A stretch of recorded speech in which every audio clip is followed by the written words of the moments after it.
Now, we've talked about a couple instances where the individual apparently purchased the guns.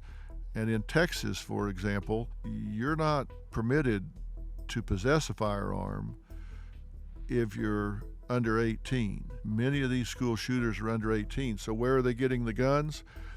Research tells us they get these guns at home. They get these guns when they are not properly secured. So you cannot tell me that these families don't know that they have someone in their family having a problem fitting in, coming into conflict with authority. They should be concerned with depression, they should be concerned with suicide, and they should be concerned with having guns readily available to someone with that mindset, even if they are just concerned with the young man shooting himself. But in so many of these instances, we find that they simply walked into another room of the house and picked up a gun that was readily available. Now, what am I saying here?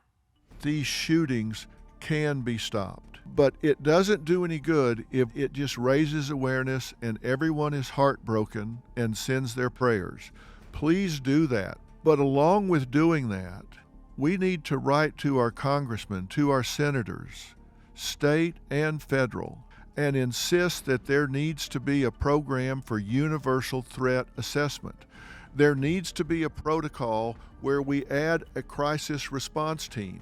If so many people hear that something like this is going on, why aren't they doing anything about it? They're not doing anything about it because they don't know what to do. They don't know who to call. They don't know what to say.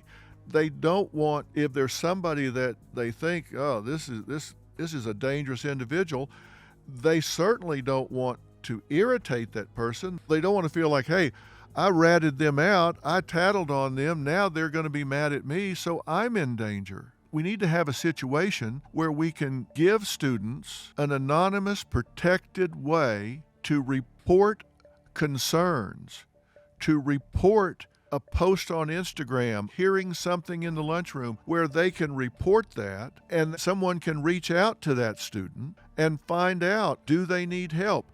And do they fit a profile? Do they have a home life that is tumultuous? Are their guns easily accessible inside the home? Are all of those factors there that make up a volatile situation? Because make no mistake, we have to focus on prevention, not intervention. Why? Because almost half of school shootings are over in the first few minutes. If there's an active shooter, of course you want to call 911. But the truth of the matter is, even if you have an officer on site, that officer is likely to react to the shooting, not stop the shooting. That means we need to prevent it before it happens. If that armed guard is at one end of the hallway and the shooter is at the other end of the hallway with a weapon that discharges 400 rounds per minute, a lot of death can be dealt before even a responsible officer can go into action. You can see 44% of attacks are 1 minute or less, another 24% are 1 to 2 minutes. So you've got 68% of attacks are 2 minutes or less.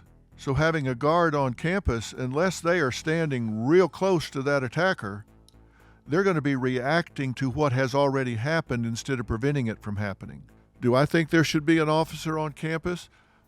Of course there should be someone there, but we need to put at least as much effort in preventing that shooter from ever picking up that weapon, and that means there has to be a system where they are identified by the system, where somebody has a place to go, someone to tell. Colorado has such a program called Safe to Tell. It's a statewide anonymous reporting tool which accepts tips 24/7, and they have had 19,861 tips in the 2018-2019 year. Do you have a story or a question for me? Click the link in the description and tell me what in the world is going on.